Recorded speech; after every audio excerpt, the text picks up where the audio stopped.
Assalamualaikum warahmatullahi wabarakatuh.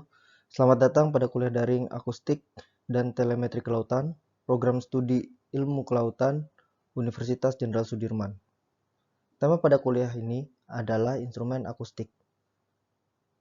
Pada kuliah ini, kita akan mempelajari bagaimana instrumen akustik bekerja, lalu apa saja jenis-jenis instrumen akustik, serta bagaimana cara kita menentukan instrumen akustik yang tepat sesuai dengan tujuan penelitian kita. Seperti yang telah kita pelajari, hidroakustik terdiri dari akustik aktif dan akustik pasif. Yang menjadi fokus kita pada kuliah kali ini adalah akustik aktif dan aplikasinya pada pemetaan dasar perairan dan perikanan. Pada akustik aktif, instrumen akan memancarkan gelombang suara dan menangkap kembali eko atau suara pantulan dari objek di bawah air yang dikenainya. Karakteristik suara yang dipancarkan oleh sistem akustik dibandingkan dengan eco yang diterima balik. Perbedaan ini lalu dianalisis untuk mengetahui sifat dari target. Instrumen akustik ini biasa kita sebut sebagai echo sounder. Echo sounder biasanya dipasang di bawah kapal dan akan memancarkan berkas suara ke dalam air. Bagian echo sounder terdiri dari timer, transmitter, transducer, receiver, dan unit display. Beberapa echo sounder menggabungkan peran transmitter dan receiver menjadi transceiver. Timer atau komputer bertanggung jawab untuk mengontrol pengoperasian echo sounder seperti pulse duration, ping rate, atau kekuatan sinyal akustik yang akan digunakan. Transmitter berfungsi untuk membangkitkan sinyal listrik dan mengirim sinyal tersebut ke transducer. Transducer merubah sinyal listrik tersebut menjadi sinyal suara untuk kemudian dipancarkan ke dalam air. Objek di dalam air seperti ikan, plankton, atau dasar laut akan memantulkan suara tersebut. Transducer menerima echo dan meneruskan sinyal tersebut ke receiver untuk diolah. Hasil olahan suara pantulan tersebut lalu ditampilkan dalam satu unit display dalam bentuk ekogram. Setiap transducer memiliki spesifikasi frekuensi yang telah ditetapkan oleh pabrikan. Umumnya, echo sounder untuk bidang perikanan memiliki frekuensi 38, 120, 200, atau 420 kHz. Semakin tinggi frekuensi yang digunakan, maka resolusinya akan semakin baik. Namun, semakin tinggi frekuensi, maka absorpsinya akan semakin besar sehingga jangkauan deteksinya akan semakin terbatas. Selain frekuensi, absorpsi juga dipengaruhi oleh kondisi perairan itu sendiri, seperti yang telah dijelaskan pada kuliah sebelumnya. Perhatikan gambar berikut. Pendeteksian schooling ikan umumnya menggunakan frekuensi dari 1 sampai dengan 100 kHz. Sedangkan apabila kita ingin mendeteksi target berupa ikan tunggal, maka kita akan menggunakan frekuensi 30 sampai dengan 200 kHz. Untuk pengukuran plankton, karena ukurannya kecil, maka kita harus menggunakan frekuensi yang lebih tinggi, yaitu dari 100 sampai dengan 5000 kHz. Untuk pengukuran batimetri, semakin dalam perairan tersebut, maka semakin rendah frekuensi transducer yang harus kita gunakan. Untuk kajian stok sumber daya perikanan, resolusi target sangat menentukan. Resolusi adalah kemampuan echo sounder untuk dapat membedakan suatu target dari target lainnya. Perhatikan gambar berikut. Pada resolusi vertikal, dua buah target akan terdeteksi sebagai satu buah target yang sama apabila jarak vertikal antara kedua target tersebut kurang dari setengah panjang pulsa suara yang dipancarkan oleh transducer, atau C/2, di mana C adalah kecepatan rambat suara di air, yaitu rata-rata 1500 meter per sekon pada air laut, dan tau adalah durasi pulsa. Sedangkan untuk resolusi horizontal sangat ditentukan oleh lebar atau pancaran beam dari echo sounder. Semakin lebar sapuan, maka resolusi horizontalnya akan semakin rendah. Perhatikan gambar berikut. Transducer 1 memiliki durasi pulsa yang lebih besar dari transducer 2. Ketika transducer 1 digunakan untuk mengkuantifikasi dua buah ikan pada jarak X, maka yang terdeteksi pada ekogram hanya satu ikan. Namun, ketika kita menurunkan durasi pulsa, maka kedua ikan tersebut akan tetap terdeteksi sebagai dua buah ikan yang berbeda. Gambar tersebut mengilustrasikan bentuk beam yang dipancarkan oleh echo sounder. Yang berwarna merah disebut sebagai main lobe, sedangkan yang di sekitarnya adalah side lobe. Semakin dekat dengan aksis lobe, maka intensitas echo akan semakin kuat. Lebar beam pada echo sounder perikanan biasanya 5-15 derajat. Semakin kecil lebar beam, maka near field akan semakin besar. Near field adalah suatu daerah dekat permukaan transducer yang tidak dapat terukur. Berdasarkan bentuk dan jumlah beamnya, echo sounder terdiri dari single beam, dual beam, split beam, dan multi beam.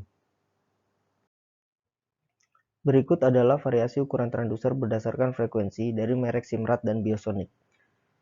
Dapat dilihat bahwa semakin rendah frekuensi yang digunakan, maka lebar beam akan semakin besar, dan ukuran fisik transducer akan semakin besar. Perhatikan gambar berikut. Gambar berikut memberikan ilustrasi mengenai penggunaan frekuensi dan lebar beam kaitannya dengan kemampuan mendeteksi target. Gambar 1 dan 2 menunjukkan bahwa frekuensi yang rendah akan memiliki lebar beam yang lebih besar. Pada gambar 1, beam yang lebar tidak mampu mendeteksi target yang tersembunyi, gambar ikan yang berwarna biru. Sedangkan pada gambar 2, ikan tersembunyi tadi mampu terdeteksi, tetapi ikan yang ada di pinggiran beam tidak mampu terdeteksi. Pada gambar 3 menunjukkan bagaimana transducer dual beam bekerja. Semua ikan dapat terdeteksi oleh beam sempit maupun beam yang lebih lebar. Single beam echo sounder. Pada single beam echo sounder hanya terdapat satu beam pada satu aksis. Pemancaran dan penerimaan sinyal dilakukan oleh satu beam tersebut. Penggunaan single beam umumnya dilakukan untuk mengetahui kedalaman dan mengetahui keberadaan objek bawah air. Untuk dapat mengetahui ukuran atau jenis objek tersebut, perlu dilakukan analisis statistik dari echo objek tersebut. Berikut adalah beberapa jenis single beam echo sounder. Pada siklus Bati 500 mF, dapat dilihat bahwa semakin tinggi frekuensi echo sounder, maka jarak maksimal yang dapat diukur semakin pendek. Dual beam echo sounder. Pada dual beam echo sounder terdapat narrow beam dan wide beam. Wide beam memiliki ukuran yang lebih lebar dari narrow beam. Berkas suara ditembakkan oleh narrow beam dan echo ditangkap oleh narrow beam dan wide beam. Rasio dari dua gema tersebut digunakan untuk menghitung jarak dari pusat beam. Dual beam banyak digunakan untuk mengetahui ukuran dan jenis ikan, penggunaan stok ikan, maupun tipe dasar perairan.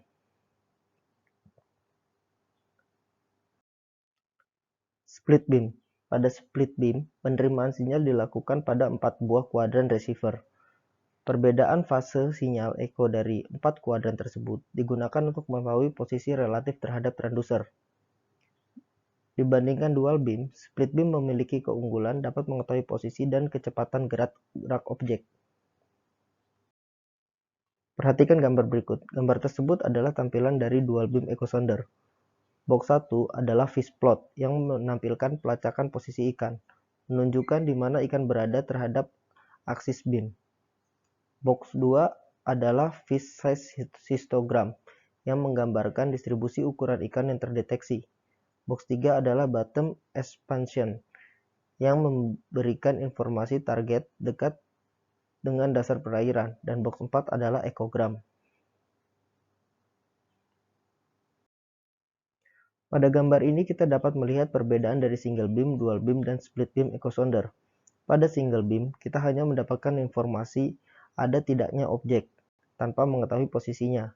Pada dual beam, kita bisa dapat mengetahui posisi objek meskipun tidak secara tepat. Berbeda dengan split beam yang dapat mengetahui posisi objek secara tepat. Multibeam merupakan echo sounder yang memiliki banyak beam seperti kipas. Multibeam banyak digunakan pada kegiatan survei batimetri. Setiap daerah akan tersapu sehingga hasilnya akan lebih baik dibandingkan pengukuran menggunakan single beam. Perhatikan gambar berikut. Pada gambar A, dasar perairan yang miring hanya dapat terdeteksi sebagai perairan yang datar. Kegiatan survei di perairan dengan gelombang yang tinggi tidak direkomendasikan karena dapat menyebabkan kesalahan pengukuran, seperti pada gambar B. Ekogram. Ekogram merupakan tampilan pengukuran ekosonder. Sumbu X pada ekogram menunjukkan waktu. Apabila dilengkapi dengan GPS, maka dapat menunjukkan jarak atau posisi. Sedangkan sumbu Y adalah jarak dari permukaan transducer. Pada gambar tersebut dapat dilihat bahwa pada jarak 859 hingga 860 nautical mil, terdapat schooling ikan pada kedalaman 80-120 meter. Area yang diberi garis merah putus-putus adalah dasar perairan. Warna pada ekogram menunjukkan kekuatan atau intensitas pantulan dari objek. Dengan perkembangan teknologi, sekarang ekogram dapat ditampilkan dalam digital. Pada ekosonder yang masih bersifat analog, ekogram digambarkan menggunakan pensil yang bergerak seperti seismograf. Ekogram digital saat ini ada yang jadi satu dengan peralatan ekosonder maupun terpisah menggunakan komputer. Dalam pelaksanaan survei, satu set ekosonder masih membutuhkan tambahan lain, seperti komputer dan GPS. Sebagai sumber dayanya umumnya menggunakan mesin genset. Hal yang sangat harus diperhatikan saat menggunakan peralatan akustik adalah jangan menyalakan transducer apabila tidak di dalam air, karena dapat merusak transducer. Sekian kuliah dari saya. Terima kasih perhatiannya. Wassalamualaikum warahmatullahi wabarakatuh.